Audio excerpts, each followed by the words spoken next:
Hi viewers, welcome to Tamil kitchen.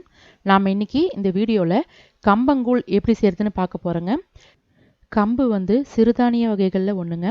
இது உடம்புக்கு ரொம்ப குளிர்ச்சி தருங்க. நீங்கள் வெயிட் லாஸ் பண்ணணும்னு நினைக்கிறீங்கன்னா கார்போஹைட்ரேட்டை ஸ்கிப் பண்ணிவிட்டு அதுக்கு பதிலாக நீங்கள் இந்த மாதிரி கம்பு கூழ், கம்பு சாப்பாடு, அந்த மாதிரி பிரேக்ஃபாஸ்ட், லஞ்சுக்கெல்லாம் நீங்கள் சாப்பிட்லாம். அதுவும் இல்லாமல் சம்மரில் நம்ம உடம்பு ரொம்ப ஹீட்டாக இருக்கும். அந்த சமயத்தில் நீங்கள் இந்த மாதிரி கம்பங்கூழ் செஞ்சு குடிச்சிங்கன்னா உடம்புக்கு நல்ல குளிர்ச்சியாக இருக்குங்க. குழந்தைங்கள்லேருந்து பெரியவங்க வரைக்கும் எல்லாருமே இதை சாப்பிட்லாம். ஈஸியாக டைஜஸ்ட் ஆகிடுங்க. ஸோ அந்த மாதிரி ஒரு கம்பங்கூழ் இப்போ எப்படி செய்யலான்னு இந்த வீடியோவில் பார்க்கலாம் வாங்க. வீடியோக்குள்ளே போகிறதுக்கு முன்னாடி மறக்காமல் எங்கள் சேனலை சப்ஸ்கிரைப் பண்ணிவிடுங்க. சப்ஸ்கிரைப் பண்ணிவிட்டு பக்கத்தில் இருக்கிற பெல் ஐக்கானை கிளிக் பண்ணிவிடுங்க. அப்போ தான் நான் போடுற வீடியோஸ் உடனுக்குடனே உங்களுக்கு நோட்டிஃபிகேஷன் ஆகும். நான் 250 கிராம் கம்பு எடுத்துருக்குங்க. இது 2 பேர் சாப்பிட்றதுக்கு போதுமான அளவாக இருக்கும். நம்ம இன்றைக்கி குக்கரில் செய்ய போகிறோங்க. குக்கரில் செய்கிறது ரொம்ப ரொம்ப ஈஸிங்க. அதுக்கு என்ன பண்ணணுன்னா, கம்பை ஒரு 2 மணி நேரம் தண்ணியில் ஊற வைக்கணுங்க. சில பேர் ஊற வைக்காமல் உடனே நம்ம மிக்சியில் அரைச்சி பண்ணுவாங்க.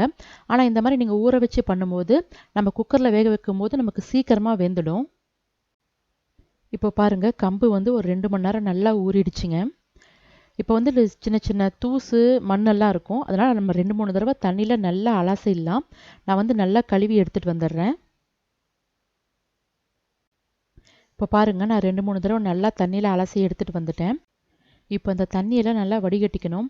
பாருங்கள், இந்த மாதிரி ஒரு ட்ரைனரில் அடியில் ஒரு பாத்திரம் வச்சு அதுக்கு மேலே ட்ரைனர் வச்சு இந்த கம்பை அதில் ஊற்றி வடிகட்டிக்கலாம்.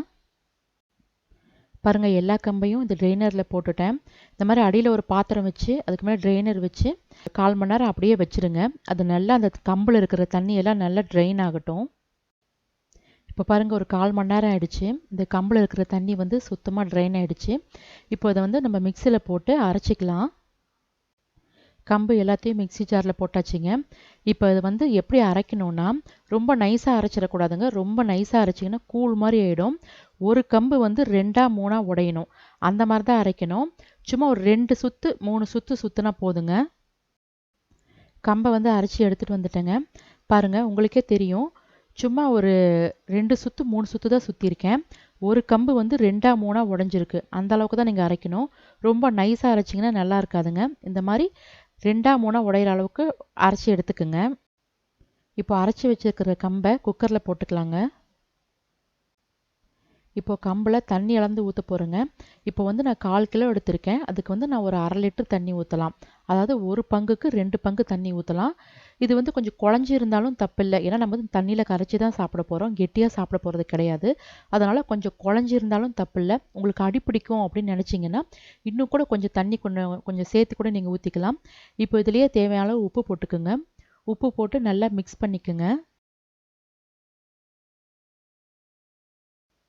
இப்போ குக்கர் அடுப்பில் வச்சுட்டேங்க.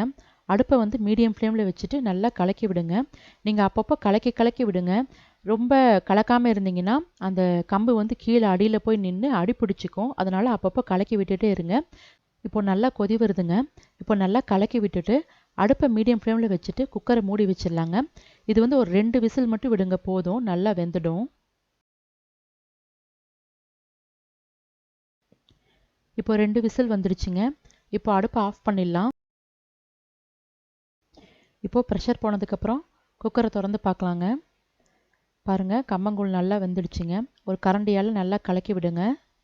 இது நல்லா ஆறுனதுக்கப்புறமா ஒரு கண்டெய்னரில் ஊற்றி நீங்கள் ஃப்ரிட்ஜில் வச்சுக்கலாங்க. ஃப்ரிட்ஜில் வச்சுக்கிட்டிங்கன்னா ஒரு 4-5 நாள் ஆனாலும் கெட்டு போகாதுங்க. நமக்கு எப்போல்லாம் சாப்பிட்ணுன்னு தோணுதோ அப்போ கொஞ்சமாக எடுத்து இதில் தயிர் ஊற்றி கொஞ்சம் வெங்காயம் போட்டு சாப்பிட்டிங்கன்னா ரொம்ப ரொம்ப டேஸ்ட்டாக இருக்குங்க. உடம்புக்கு ரொம்ப ஹெல்த்தியானது. சம்மரில் நம்ம இதை ரெடி பண்ணி ஃப்ரிட்ஜில் வச்சுக்கிட்டோம்னா வெளியே போயிட்டு வரும்போது நமக்கு ரொம்ப டயர்டாக இருக்கும்போது இது கொஞ்சமாக நம்ம டம்ளரில் போட்டு கலந்து குடித்தோம் அப்படின்னா ரொம்ப ரெஃப்ரெஷிங்காக இருக்குங்க. அது மட்டும் இல்லாமல் வயிறும் நல்லா ஃபில்லிங்காக இருக்குங்க. அதனால் கண்டிப்பாக உங்கள் வீட்டில் இந்த கம்பங்கூழை நீங்கள் செஞ்சு பாருங்கள். இப்போது டேஸ்டியான ஹெல்த்தியான கம்பங்கூழ் ரெடி ஆகிடுச்சிங்க. இதை எப்படி சாப்பிட்ணுன்னா, உங்களுக்கு தேவையான அளவு தயிர் ஊற்றிக்குங்க. தயிர் நிறைய ஊற்றினீங்கன்னா ரொம்ப டேஸ்ட்டாக இருக்கும். அடுத்ததாக பொடி பொடியாக கட் பண்ணி வச்சுருக்கிற பெரிய வெங்காயம் போட்டுக்குங்க. ஒரு ஸ்பூனில் நல்லா கலக்கி விட்டுருங்க. உங்களுக்கு இப்படியே சாப்பிட பிடிக்கும்னா நீங்கள் இப்படியே சாப்பிட்லாம். இல்லை டம்ளரில் ஊற்றி சாப்பிட்ணும் அப்படின்னா கொஞ்சம் தண்ணி ஊற்றி நல்லா தண்ணியாட்டம் நல்லா கரைச்சிக்குங்க. பாருங்கள், இந்த மாதிரி ஒரு கப்பில் போட்டு தண்ணி ஊற்றி நல்லா மிக்ஸ் பண்ணிக்கோங்க. இப்போது டேஸ்டியான கம்மங்கூழ் ரெடி ஆயிடுச்சுங்க. நான் முன்னையே சொன்ன மாதிரி இது உடம்புக்கு ரொம்ப நல்லதுங்க. அதுவும் இல்லாமல் உடம்புக்கு ரொம்ப குளிர்ச்சி தருங்க. அதனால் கண்டிப்பாக உங்கள் வீட்டில் செஞ்சு பாருங்கள். உங்கள் கமெண்ட்ஸ் ஃபீட்பேக்ஸை சொல்லுங்கள். வீடியோவை லைக் பண்ணுங்கள். உங்களுக்கு பிடிச்சிருந்தா உங்கள் ஃப்ரெண்ட்ஸ்க்கும் இந்த வீடியோவை ஷேர் பண்ணுங்கள். எங்கள் சேனலை சப்ஸ்கிரைப் பண்ணுங்கள். பாய்.